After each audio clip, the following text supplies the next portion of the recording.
And yeah, I think if someone's recording to the cloud, it records the cloud for everybody, which makes sense because it's going to be one shared link for everybody. Yeah, no, I'm All right. recording to my computer. And if you So record am to your I. computer, you can do so independently. Yeah. All right. You guys ready? Yep. Great. 5, 4, 3, 2.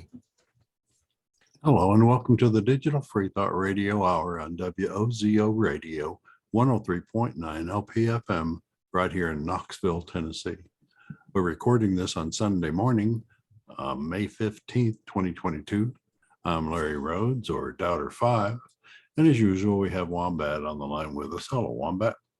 I hate my own sweet tooth. It's not a good sweet tooth. We got to get some protein in here. Don't tell Dread because he loves that pasta. I hear you. Our guests today are John Richards from England Way near London. Welcome. Digital Free Thought Radio Hour is a talk radio show about atheism, free thought, rational thought, humanism, and the sciences. And conversely, we'll also talk about religion, religious faiths, gods, holy books, and superstition. And if you think you're the only non-believer in your town, well, you're just not. Here in Knoxville, in the middle of the Bible Belt, we have a group of over 1,000 of us, getting close to 1,100.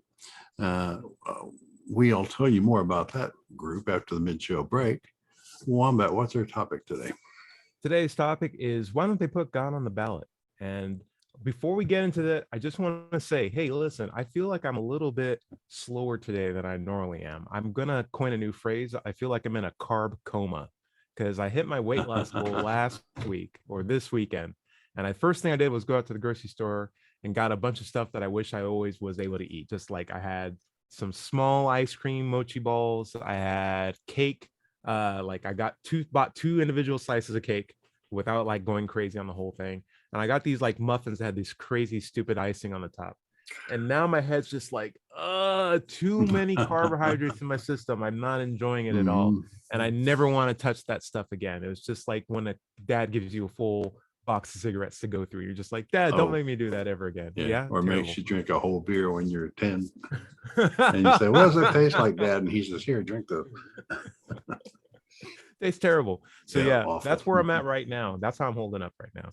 John Richards, how are you holding up right now? Yeah, I'm fine, thank you.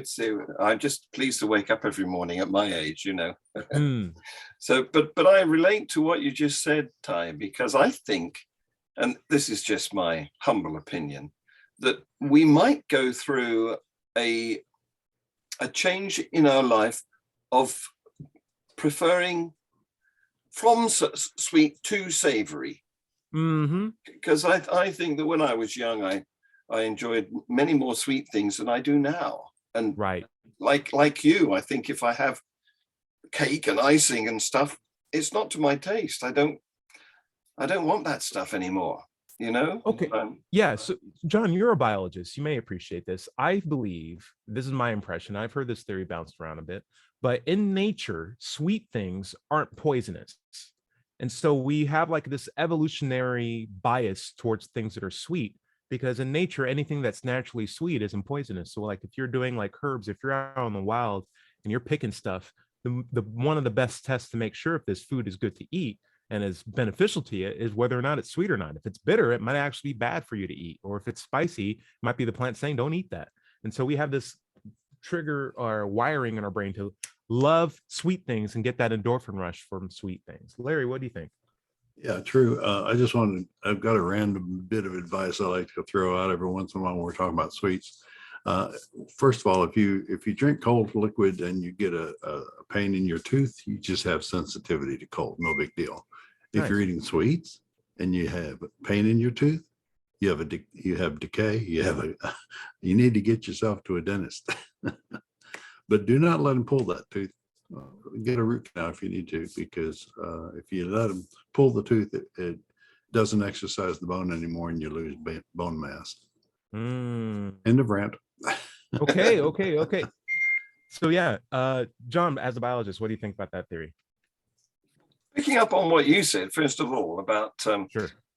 us evolving to like sweet things because they are calorie rich. Yeah, makes a lot of sense to be adapted to grab your calories when you can, you know, and you And not poisonous. Yeah. in a world where you might not have any availability in the near future.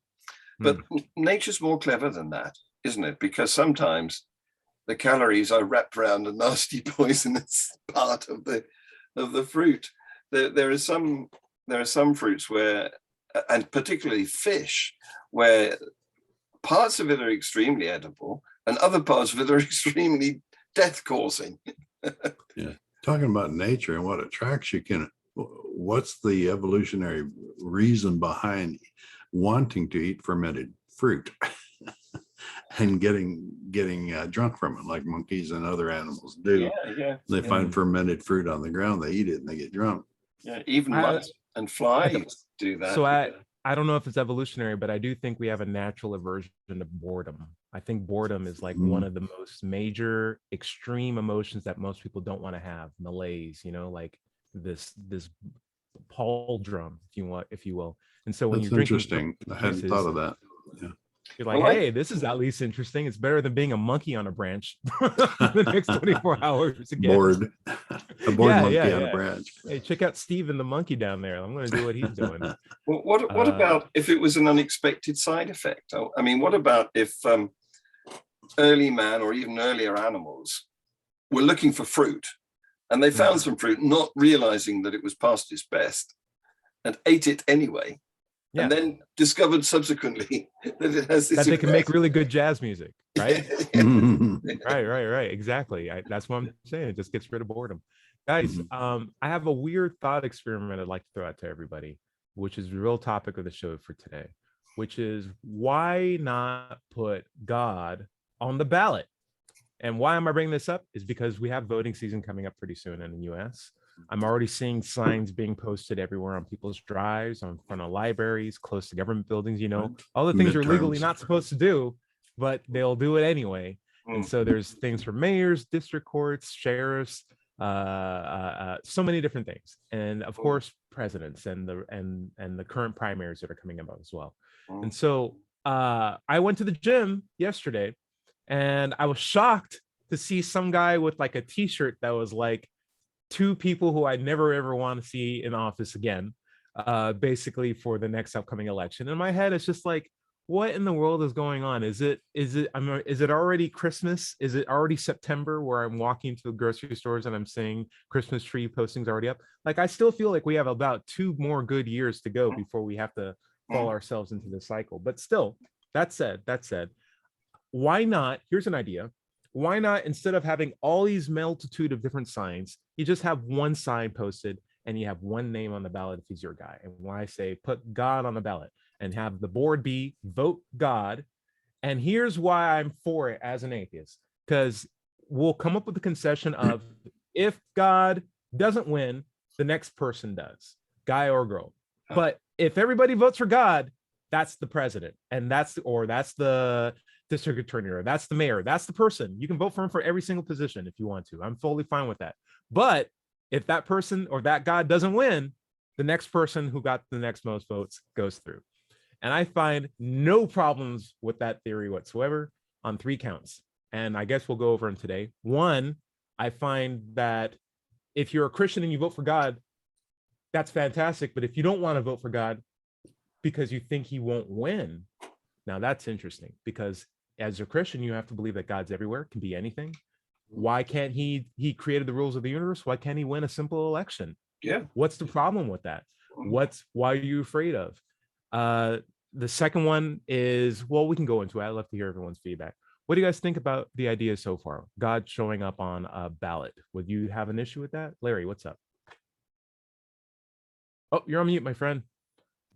Thank you.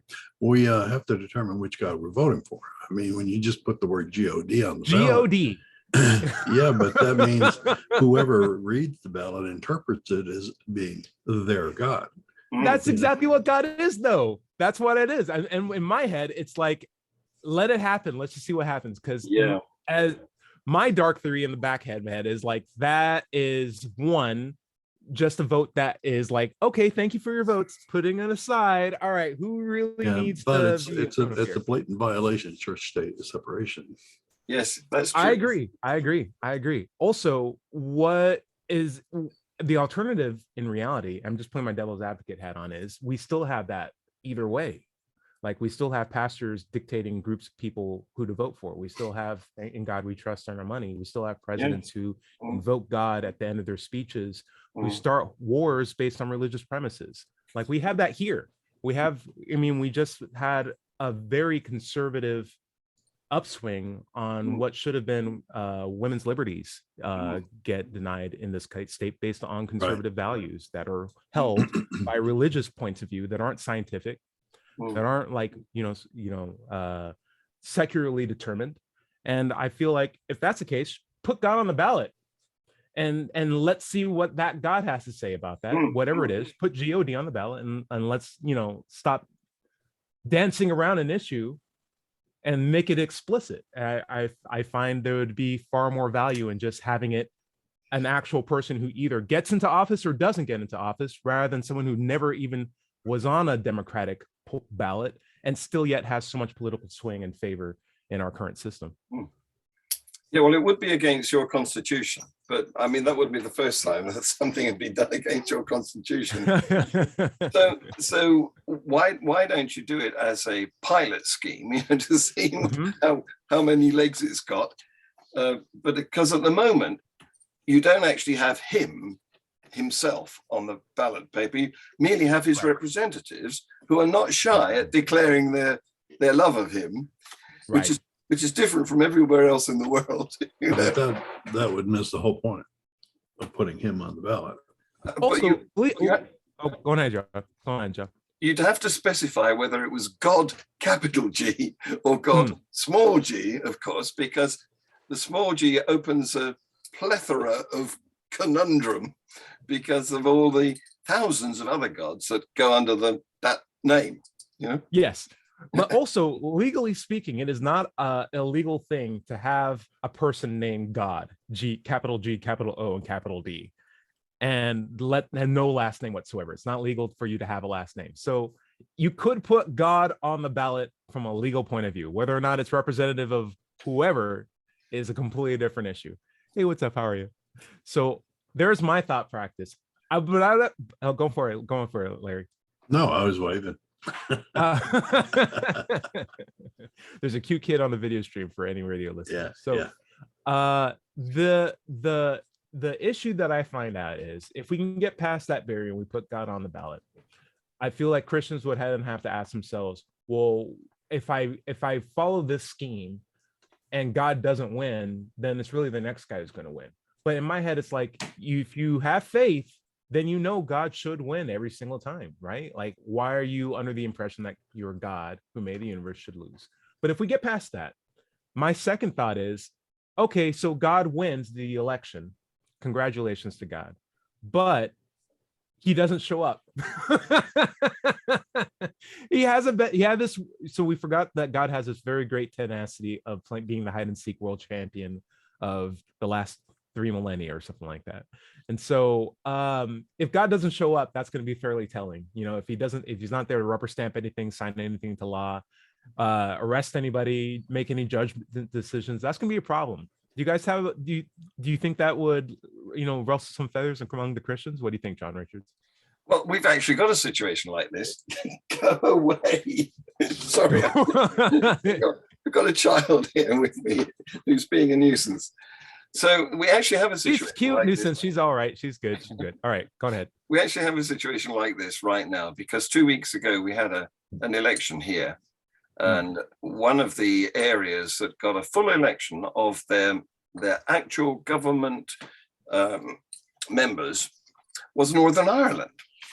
And in Northern Ireland, we have, the remnants of a dispute between Sinn Féin and the Democratic Ulster Unionists and others who are very pro retaining their connection to the UK. So this year, for the first time ever, Sinn Féin won a majority. Now that's upset the apple cart because, of course, winning a majority means you get to have the first minister. Weird question. When you guys do elections, or when that election occurred, is it similar to US where it's just groups of people who get an arbitrary number associated to them based on like what a council decides what that it's like electoral college, or is it one person, one vote?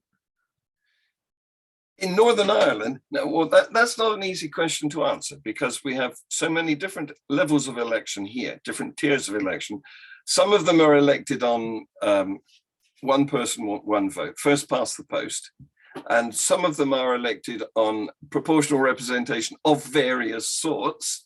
And in the Northern Ireland, the situation is a proportional representation one. So in that case, you can vote for a number of people, certainly a first and a second choice. And then actually counting these votes is a nightmare because you've got to first go through and count all the first choices. And then if no clear winner has resulted, you've got to go through and count all the second choices, and they add on as a 50% value of the first choices. It really is a nightmare to calculate. Sorry for asking. Gee whiz. Yes. Just vote for God. It'd be a lot easier. What do you think? Yeah, absolutely. But in this particular case, what happened was Sinn Féin won the numerical vote. So they've got the most representatives, and ostensibly they should get the first minister and form the government because they can outvote. Actually, I don't think they have an overall majority. They would have to have some smaller party in association with them. But what's actually happened is the DUP, the unionists, have refused to play. So they've said, we're not going to attend Parliament, which means that you can't even choose a first minister. And we know who it's going to be, but he has to be voted in. It's a she, in fact. They have to be voted in, but the DUP are not going to attend that meeting. So I'll pick my toys and go home if we can't play. So it's basically a bunch of people. So I'm going to do a quick translation for Americans. Basically, someone said, come over to my house, let's play Street Fighter. And someone brought Mortal Kombat instead. And they were like, well, it's my game console, so we're going to play Mortal Kombat. And people were like, we want to play Street Fighter. And the guy who has the console with the Mortal Kombat cartridge says, well, screw this, I'm going home. They take their console and they go home with it. And everyone's just like, well, this isn't what we wanted. It's exactly that childish. Yes. And so Boris Johnson is going over there to try and sort it out this week. And if he can't get some sort of agreement between them, then they're going to have to go for another election. And guess what? The result will probably be the same. Or so elections are complicated. Yes. Larry, please come in here. You're mute again, my friend. I was going to change the subject a little bit from the elections back to what if God didn't show up. You know, if he didn't show up, to accept the winnings of the election, but you know, his followers would just say he's everywhere. He's always everywhere. So he did show up. He's here. Of course, they'd be speaking from the delusion that they embrace, but nobody else could see it. It would be like the king's clothing, right? You know, type of thing. I feel like we would then come to a stark realization that he's terrible at any leadership position. Because like if we elected him to be sheriff, he's not arresting anybody. If we elect him to be a judge, he's not writing any decrees or like, you know, admonishing judgment or anything like that. If we elected him to be a mayor, he's not managing permits or regulations. People are just going to run rampant with everything. Well, we should be glad that he's not showing up. He isn't real, because if he did, anybody who disagreed with him or wasn't obedient to him, he'd just smite. And in many cases, that means giving them diseases so that they would die or drown. Fighting, yes. And that leads into the third point I wanted to get into, but we're actually getting close to the bottom of the half hour, aren't we? Yep, pretty close. Well, we waited a little while to start the show. We're only 19 minutes into it. Okay. How about this? We'll go into the third point and then lead it to it. But the idea is God is not going to be good at the role. And if he can't be a mayor at a local town, why are we so quick to believe that he's the leader of the universe itself? Right? Like, think about that for a moment. He can't even be, you know, a assistant to a sheriff. It would be a terrible position for him because he doesn't show up to work. When he does, we're all gonna like, who's gonna get smite today? Like, we don't really know much about him. And from his, you know, if he was the actual character as he was in the Bible, that would be a terrible person to have be a judge of humanity because he's so inhuman just based on his character and the way how he treats other people. Not only that, but I'm just going to be straightforward. Guy's kind of a bully. And so I think it leads into the third like point a mafia boss. Not even a good one, because there's good mafia bosses don't even you can make good shows about him. I've read the book that purports him, the good book, and it's actually a really terrible book. It's like structured so terrible. Yeah. So basically, he's no good at anything which requires his attendance. Yeah, he's more of like the big idea kind of guy that plays the orchestra. Yes, right? Yes. You know, the silent director. Yes, the very silent director. So the idea we have a situation in Germany, of course, where you can, unusually for Europe, you can be overtly religious and still get elected. You know, because they have a whole party called the Christian Democrats. Sounds like America. And they've won some elections and formed coalition governments and things. Yeah. You say that like it's a bizarre thing for an American to hear. Like that, it's in America, it's hard to get elected if you're not that. Yeah. Yes. Well, it is bizarre here because, you know, if you declare your religious nature in most of Europe, you won't get elected because that's not what people want. People think you're a loony. And you know, the crazy thing is, it's all part of this greater context of when you're an atheist, you feel like you're walking through an episode of The Twilight Zone. Really does, because everyone is essentially so indoctrinated in this fanciful belief that when they talk about, oh, you don't believe in Zarbon? Well, where you get your morals from? How do you not go around killing people? And you're like, you keep from killing yourself, is what I hear so many times. Is the only thing keeping you from not killing people or hurting yourself or just randomly shooting people your belief in Zarbon? It's like, yep, that's the only thing grinding me to reality. You're like, well, maybe I should just focus on getting to work and going back home safely today. You know, like there's only so much that I can do, you know? That's so true. And then the electorate's like, we believe in Zarbon. And you're like, oh man, it's all the way to the top. It's gone all the way to the top. There's a saying going around the internet that says being an atheist in America is like being the only sober person in the car, but they won't let you drive. Yeah. It is. It does feel like that. That's a great analogy. And so I say, put Zarbon on the ballot. You know, let's put it to the final test. If you agree that this is a real thing, put it on the ballot as an indication of a demonstration of your faith to compel Zarbon to show up, to actually do the work that Zarbon, you know, decrees is the way how we should be treated, and see whether he shows up to work. And if he does show up to work, everyone will believe. But if he does show up to work and does a terrible job, maybe we elect a better person next time. That's all I'm saying. Maybe we won't be satisfied with Zarbon's performance. He ought to show up at the count and accept that he's winning. Yes.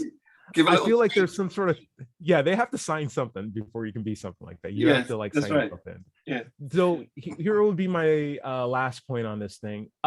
If God were to actually win the election and actually show up, okay, and now we have God in office, the Christian dream, I think we would be quickly reminded of how much Christians would then have to start acting like Christians. Well, now there's a good point, because in Finland recently, where hardly anybody is religious, that they do have one MP who is religious. She's married to a priest or a pastor, and she at the moment is she's gone on trial because the atheists in Finland are accusing her of hate speech against gay people because she quoted the Bible. Ooh, hey, you know, relevant. It's not a good book. Hate speech is illegal in Finland and most of Europe. Yeah. So watch that space. There's some colorful things about, you know, speaking of that same thing, Bible says some very colorful and very explicit things about condoning slavery. And it pains me when I see Black people, you know, use it to convey a truthism that's so apparent that it would be true whether it was in the Bible or not. It's like the Bible says, Jeremiah 13:14, that water is wet. It's like, one, that's true whether it was in the Bible or not, and two, put down the Bible, because if you're using it to just validate very obvious things, preceded the Bible anyway. Yes. Yeah. There's probably older books that probably said that same exact thing. Like There's the Golden no such Rule. thing. Yeah, it's so clear that, and not only that, but that book is toxic to our culture. Please get rid of it. This is something which came up in last week's Global Atheist News Review. I think after you'd gone, Ty, because you were only able to stay for a few minutes last week. But, sorry about that. Don't worry. I forgive you, my son. Oh, it does feel good. Tell me where I can get your brochure. I might want to sign up for this. Okay, go for it. Sorry for interrupting. But what came up was connected to what Larry said about water being wet was known before the Bible, because it's obvious that the Bible is well out of date, isn't it? I mean, it was written 2,000 years ago, and we desperately need a new edition, don't we? Because, I mean, there's no mention of gravity waves or the Higgs boson. Mormons have entered the chat, so yes. There are mentions of stars falling to Earth. How does that work? Yeah, that's very bizarre. So give us a new edition, God. Come on. Yeah. Mormons are knocking on the door right now. It's like, hey, I heard you guys were interested in the latest thing. How do you feel about 1967? Oh, anyway, bottom of the hour now, so we probably do need to take that break. Stay tuned right here for the second half of Digital Free Thought Radio Hour. We're on WOZO Radio 103.9 LPFM here in Knoxville, Tennessee, and we'll be right back after this short break. Cool. Digital Free Thought Radio Hour. I'm Doubter 5, and we're on WOZO Radio 103.9 LPFM right here in Knoxville, Tennessee. Let's just take a moment to talk about the Atheist Society of Knoxville. ASK was founded in 2002. We're in our 20th year. ASK has over 1,000 members, and we have weekly in-person meetings in Knoxville's Old City at Barley's Tap Room and Pizzeria. Look for us inside the high top tables between 5:30 and 8-ish. We're usually the loudest and happiest group there. We also have a Tuesday evening Zoom meetup, a virtual meetup. If you'd like to join us, you can email us at askanatheist@knoxvilleatheist.org or let'schatsc@gmail.com. You can find ASK on Facebook, meetup.com, or just go to the website at knoxvilleatheist.org, or you can just Google Knoxville Atheist. It's just that simple. By the way, if you don't live in Knoxville, you should still go to Meetup and do a search for an atheist group in your town. Don't find one? Start one. That's right. Wombat, where do you want to pick up? Let's go over some listener comments today. Good suggestion by our own John Richards. So the last episode that we talked about was we need karma-o-meters and ways to figure out how karma actually exists. Though we did make some comments that angered one of our commenters. Black Panther said, "There is no anger in God." End of quote. Just say. So he may have said that. Got a little angry. The Bible would disagree with him. Yes. Has he read the Bible? One would wonder. Dada's Trading Room. It's on the same topic. I think we actually may have made a comment like, God's angry, but these people aren't angry. Dada's Trading Room says, Hare Krishna people are actually the happiest guys I've ever met. End of his comment. Thank you for that very much, Dada's Trading Room. Hare Krishna, aren't they the guys who are like wear Indian garb and they have like beads and stuff like that? And they're always passing out brochures. Yeah. Let's see. Anna Moda had a question specifically for Doubter 5. She says, would you say that's possible to say that you are a conservative without saying you're a Christian? I'm a conservative first and a Christian second. Yeah, I have a relative who's a non-Christian. He's an atheist, but he's very conservative. But if someone just came up and told me I'm not religious, but I'm a conservative, I would have several pointed questions for him. What kind of conservative are you? Are you a fiscal conservative, a environmental conservative, values or moral conservative? And if so, which particular values? Just saying you're conservative covers an awful lot of bases that it may not actually cover. So I'd have to talk to him. Do you think it's possible for someone to actually be more invested in their conservatism than it is being a Christian? Or do Well, they always have to go hand in hand at the same level? Or well, sure. I know a whole bunch of liberal Christians. They come to our meetups. I know sure. a couple of Christian liberal preachers or ministers. So yeah, that doesn't go hand in hand. Yeah, when I was at CPAC last year, maybe 2 years ago, I met a whole table full of conservative atheists who are like, hey, we're conservatives and we're atheists. I'd like for the stigma on atheism to actually go away, because I think it could get us more focused on the points that we do really care about as conservative people, which is, holding back white people or holding back women and people of color. We could do that in a secular way too. I'm just like, yeah, sure. I it's a step forward. I'm totally about it. I'll wear your pin compared to where it was before. Anyway, so extended email comment from a discussion that we've been having ongoing. How do atheists deal with temptations? I believe this is a loaded question from the start. I would counter it by asking what the question asker meant by saying temptations. Right. And that's it. Interesting. Further discussion on that. But and part of me says, well, we don't, unless we have good reason. I mean, if the temptation is to harm someone, then why would you want to do that? We have morals, values, we have laws, we have all kinds of things that would keep us from fulfilling that particular temptation. But if it's like a sweet or going out and having fun on a Saturday night, no, those are temptations that don't cause any harm, and you can give into them without any guilt. That type of thing. It's, you have to consider the action itself or the temptation itself on an individual basis. Nice. John Richards, this comment specifically for you is from Jan Dross. He says, debating KH or Kent Hovind, I believe, is like talking to God. He just doesn't understand or refuses to accept anything you say that does not match what he wants to say. What do you think about that? Well, it seems to be very accurate to me. Yes, I had a run-in with him quite recently, as you know. And his technique is the gish gallop. He tends to say a lot of stuff, most of it repetitious of his original proposition.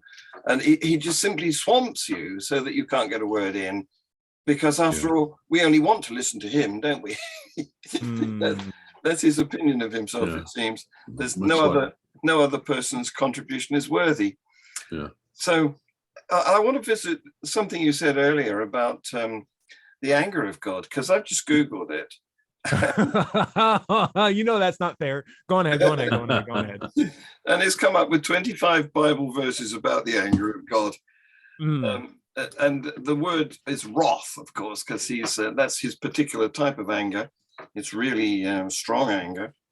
So it's quite absolute nonsense to say that God is not angry. It depends which God you're thinking of, as usual.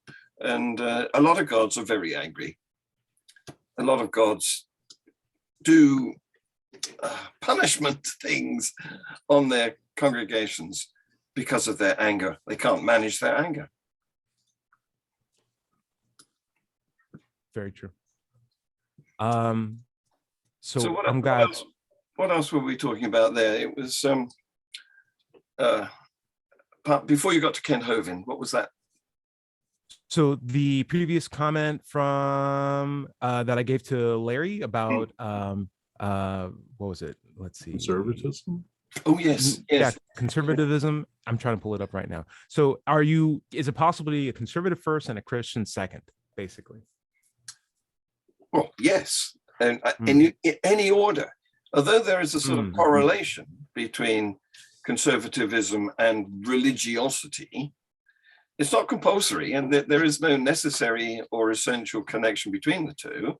And you were speaking about some people at the meeting you went to who are conservative atheists, weren't you? Well, some of them are really right-wing, libertarian conservative atheists. So politics is one area and religion is another, although if it's a Venn diagram, you'll find there's quite a big overlap between the conservative and the Christian, or the religious person, because the idea of hanging on to this concept that goes back so many thousands of years, and in anyone's right mind, it should have been ditched along with belief in fairies. But it hasn't been, and the only reason, well, the main reason why it's still there is because of tradition, which is a conservative thing. People don't like change. A lot of people don't like change, and so conservatism goes with old traditions, religions that have originated thousands of years ago. Larry. Yeah, since we're talking about anger, what do you say when people say, "Why are you atheists so angry?" I mean, we could probably make a whole show out of that. Yeah, but we have. What do you say when someone says that? Why generalize? I'm not angry. Yeah, I'd love to see it, because I mean, I don't feel particularly angry right now, and in fact, I'm at the brunt of more angry Christians than anything else. But this is go ahead. This is part of demonization, isn't it? This is part of what theists want to do, is make atheists look bad. Right.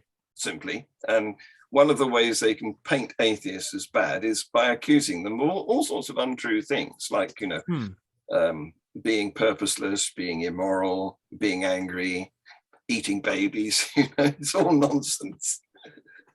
It's sort of like saying, well, atheists can't get a date on prom night. It's like, you know what? Even if that was absolutely true, it still doesn't convey a good argumentation to get rid of atheists. If you don't like atheists, come up with a good argument to get to your God claim, like a good, reasonable pathway there. And every atheist you present that to will suddenly become one of your religion flock. It's that simple. We're atheists by virtue of the fact that you haven't met your standard of evidence. It's not that we don't believe in your God. It's really that we don't believe you when you say you should believe in my God too, which can easily be fixed if you just had a better argumentation strategy to get to where your God is. Or pointing to a book of claims isn't good enough. Just as is. Matt Dillahunty has a good point about this. If God wanted us to know, to believe in him, it wouldn't be any harm at all. Any problem at all for him to convince us. He after all, is omniscient. He would know what evidence we need to convince us, and he hasn't provided that. He should show up and stand outside the polling station. Right. And likewise, even if he did, it doesn't necessarily mean that we'll worship him automatically. So it's not suddenly, going against our free will for him to just present himself to us. God, the devil knows God exists. The devil is still not on team God. And the devil has gone to heaven, according to the Bible, and has spoken to Jesus face to face, and still is not on team God, right? So if that's the case, then it is possible to present yourself and let us still come to an informed decision. And I feel like that's all an atheist is asking for, is just coming up with an informed response to the question of whether or not a God exists. And in a world where people can lie, and there's falsehoods, and every false prophet you can name who has, YouTube channels and a congregation and money coming to them left and right, they can't all be right, because they're all saying very different things, counter to things, and paradoxical things, and pointing at each other and saying, that's the false guy and I'm the one true guy. Well, if that's the case, then please, God, clear this up for me. Put your name on the ballot and show up to office, because we'd love to see that. Anyway, I had one weird comment on John's point about pixies. When I hear angel, all I hear is large pixie.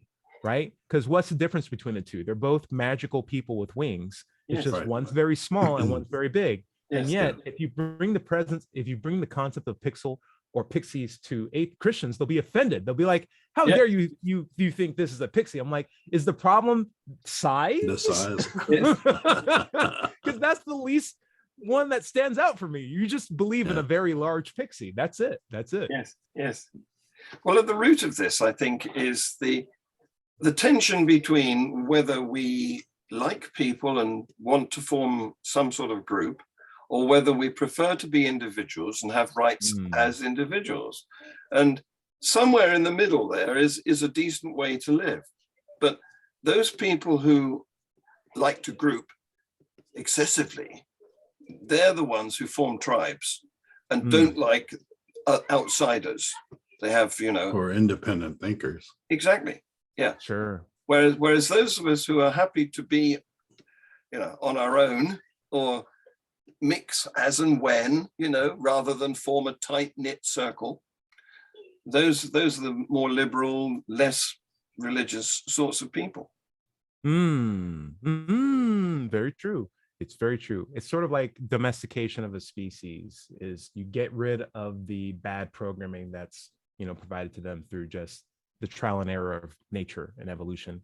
And you start building them up towards how to behave in a society where they can work with each other. And like, that's what we're slowly progressing, hopefully, towards. Yes. And I feel like we are. I think we're making some meaningful steps towards there. We still got more comments, guys. Dread Data's Trading Room had a comment specifically for Dread. This is from a previous episode where we gave God an employee performance review. It's called God's Employee Performance Review. Dread made a very thoughtful comment that put Elon Musk in good light, and Data's Trading Room wanted to say, I recommend you check out Thunderfoot's debunking of Elon Musk. You might have fallen for his personality, which somehow managed to switch off your skepticism. And I think it goes towards what I was mentioning before, where if someone says something that's a truism, right, or does like a really, really good thing, like it would be a good thing regardless of whoever did it, right, or whoever said that thing. And I think, I don't know Elon Musk from a personal point of view. I've never had food or had lunch with him or sat down with him. I think most of us are in that same territory. And so when we bring up Elon Musk, we sort of mean it in like, here's a guy who's helping to advance science, save our space program, develop, electric cars, reduce our carbon footprint on Earth, stuff like that. And personally, we don't know that guy, which, is our own, I'm claiming this for myself, it's my own personal ignorance. I imagine he's probably done some shifty things or has like a shifty family. Who knows? But I do appreciate the promotion of science, because there's very few people in the world who are making science look cool right now and doing so in a meaningful way. And I think it could have been anyone who's doing that role, but I do appreciate that at least is tied to a cool factor of guy who's also making electric cars, is also making spaceships that can land themselves. Like, that's cool. Who's trying to get us to Mars? I'm like, cool. And nothing else that I'm hearing that's crazy? Okay, fine. Turning off my lamp. What do you think, John Richards? You've given me a chance to repeat a joke I heard on Radio 4 yesterday. Talk to me. If this debunking of Elon becomes a movement that attracts some sort of media resonance, would it become Elongate? I like it. I like it. Yeah, good. We did have one more comment. This is from Strontium 76. So sometimes I receive comments in a belated fashion on previous episodes that we had. This one was 2 weeks ago. And it says, hello, I'm a French atheist. I'm a little sad because I listened to this podcast for the last few years, 2 or so. I followed the Ukraine war since the beginning. I'm rather close geographically. First time I hear about a link between this war and a religious problem in this specific conflict. Are you guys pushing religion somewhere where there is no link? I feel that this subject started on this religious link. How important is this link to the US? The religious link between the Ukraine war and Putin's declarations of why he's in Ukraine. Well, I can speak on the first part, but not the second. So Larry, were you aware of the religious link between No. I wasn't until George brought it up. George is actually, Jewish culturally. And so I wouldn't doubt that he's more sensitive to stuff like that. And so when he brought that up, I was like, oh yeah, then there is a clear link, because that's an easy way to demonize a group of people, dehumanize them, and actually get your troops motivated to fight against them. And I'm like, what a terrible situation. Like, all the pieces were there. John, what do you think?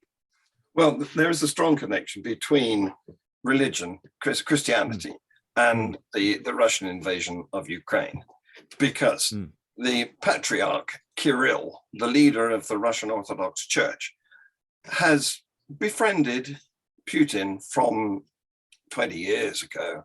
Putin has built him a cathedral in Moscow, and as in return, Kirill has not condemned the invasion of Ukraine, offering no assistance to the Ukrainians and supporting Putin all the way down the line, to the extent that many other Russian Orthodox leaders who are not in Russia have defected from the Russian Orthodox Church, and many of them have joined the Ukrainian Orthodox Church, which is a different branch of the same subsect of Christianity.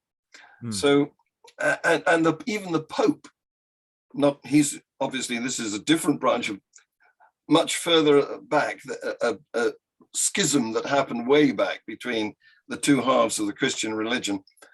Even the Pope has come out as saying that really the Russian Orthodox Church ought to be doing the Christian thing and not approving of this invasion, but it's not, and the Pope is upset. So yes, the Russian Orthodox Christian Church is in bed with Putin as far as this invasion is concerned. What the impact might be to America, I'll leave that to you Americans to discuss. I can definitely tell you that the religious angle is not sold as hard, because maybe it's easier for America to just stop at Russian. You know, like the whole Rocky movie was not like Drago is not only Russian, but he's also, it's like we stopped at Russian. It's like, yeah, he's foreign. That's all you need. For us to dehumanize him. You have an audience of people who like things simple in your moviegoers, and it's very true. It's very true, and it's not for the good. To the extent that recently the villains in your movies have been British. Right. Wow. How weird and that's always been the case. Oh man, it's always been the case. And I think that's probably why Star Wars is so hard to catch on. It wasn't always the case. It used to be the Germans, but more recently it's been the Brits. Right. It's just been Brits, just some people with Americans with British accents. Yes. And sometimes too. It's very bizarre. Anyway, guys, we have about 10 minutes left in the show. Wanted to just do a quick recap. God on the ballot.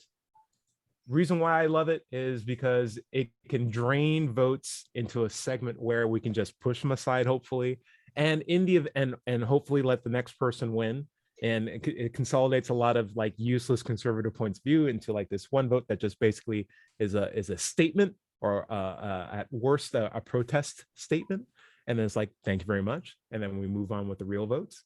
Or if those votes become big enough that they actually win, now we have two issues. Maybe God shows up to do the job, which is like, okay, everyone's a Christian now, or everyone believes in this God now. Or that God doesn't show up, and the people who would put their votes in that person no longer vote for that person and realize what's up. Or third case, that God shows up, he's on the ballot, he shows up, and he does terrible, he does a terrible job to the point where everyone realizes, oh, this was a bad idea. Like, what do you mean women can't be officials? Like, this sucks. What do you think, Larry?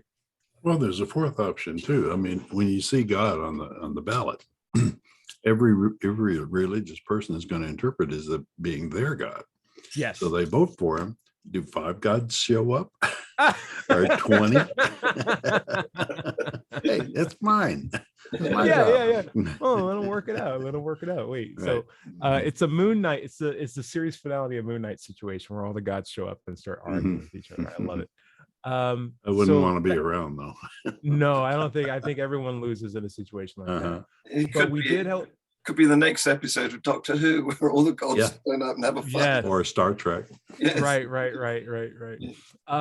The other point I wanted to make, I guess, is my final points, is the thing about a truism is that it's true regardless of who or what says it. And so if there's a really good quote in the Bible that you appreciate, that you like, that you go back to, it would be true most likely even if it wasn't in the Bible. And my thought is, imagine if someone said a quote in Psalms that you liked very much. If it was like a good point on how men think or how leaders should rule, it most likely could have been said in Sun Tzu's Art of War, or some other, political science textbook that's modern, maybe even more Confucianism. Confucianism. There's so much good literature out there. Don't just stop at the Bible. Have like a rich place to resource these informations from. Truisms exist everywhere. Exactly. oftentimes when you realize that it's the truism, that the thing that you care about, not the person or the source that you're getting it from, then you free yourself away from the cult of personality that's surrounded by that book or the person who says that thing. And then you realize, similar to the Elon Musk situation, that anybody who'd be promoting lower carbon impacts in the world and supporting space travel and making electric cars, you'd be for that in principle, regardless of whoever's saying it. Likewise, we tend to like hold on to things. And I feel like conservatism is a lot about that. I think John Ritchie had a fantastic point on that. Like conservatism is about holding on, doesn't update. It's always going to be holding on. That's what it is in principle. Maybe there are some good things to let go, and maybe we will work best when we do evolve as a culture. And so maybe it's not good to be, maybe there should be an openness to, instead of holding on, look for the best things to hold on to. And that should be what conservatism should be, always looking towards for the best thing to be holding on to. And that might change over time. What do you think, John? Feel free to close us out. Interestingly, I had a debate about this on the Facebook site called Unbelievable ? And it was against somebody who said, we believe that there are certain truths that simply have to be conserved. There are certain patterns, traditions that have to be conserved, patterns of life, certain virtues. If they're not conserved, then society itself will inevitably be weakened. This is another week's blog, isn't it? So he seems to think that truisms need to be conserved. Well, I don't. I think that if something's true, then having a belief or an opinion about it is irrelevant. Right. You can have no. Oh, that's interesting. If something's true, having an opinion or belief about it is irrelevant. That's interesting. Yes. And they're also saying that a belief in something that's true wouldn't necessarily hold us back as a society. It could be progressive truths. I am going to think about that quote for like all week. If something is true, your belief or opinion about it is irrelevant. That's very, that would neuter so much religion in its own shell, right? Yeah. Well, you see, if something is true, then presumably it's factual. And while you can have your own opinion, you can't have your own facts. True. It is irrelevant. No matter I love which politician says that. So like you could be like, hey, is God true? Yes. Well, then stop talking to me about him. Exactly. There's a great be quote. Something I can actually figure out for myself. Thank you. I appreciate it. Now leave me alone and get out of our politics. There's a great quote by Aldous Huxley on this topic. I don't know if I can find it now. John, in the meanwhile, while you're looking that up, where can we find your stuff at? At Free Thought Productions. It's a YouTube channel, and I'm really getting into it now. I've got a lovely Free Thought Hour interview yesterday with a British Columbian ex-fundamentalist lady who is really fun to interview. When you say British Columbian, do you mean someone who's in Colombia but is from UK, or do you mean? I mean Canada. British Columbia. There you go. Canada. There you go. Yeah. The westernmost state of Canada. Yeah. So, yeah, go and watch that. Tonight, there will be, actually, it won't be tonight because I don't think Dred's available and he's the one who live streams it. I record Global Atheist News Review, where we get opinionated people to express their views on the news. And Ty, you're going to be one of them. Please welcome. I've got several other people from various parts of the world, including South Africa, possibly Sweden, and the UK.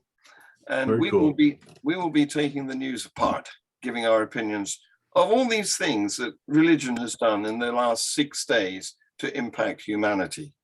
Come for the opinions and the beliefs, basically. Relevancy, we're here to have fun. Larry, where can we find your stuff? Do you have any comments on the show? Well, have you finished? Have you told everybody where to find your stuff there, Tyrone? You're on YouTube and I'm here as Let's Chat. Feel free to, subscribe if you like this kind of stuff. My recommendation, though, is always to check out, the other channels that are promoted on the show.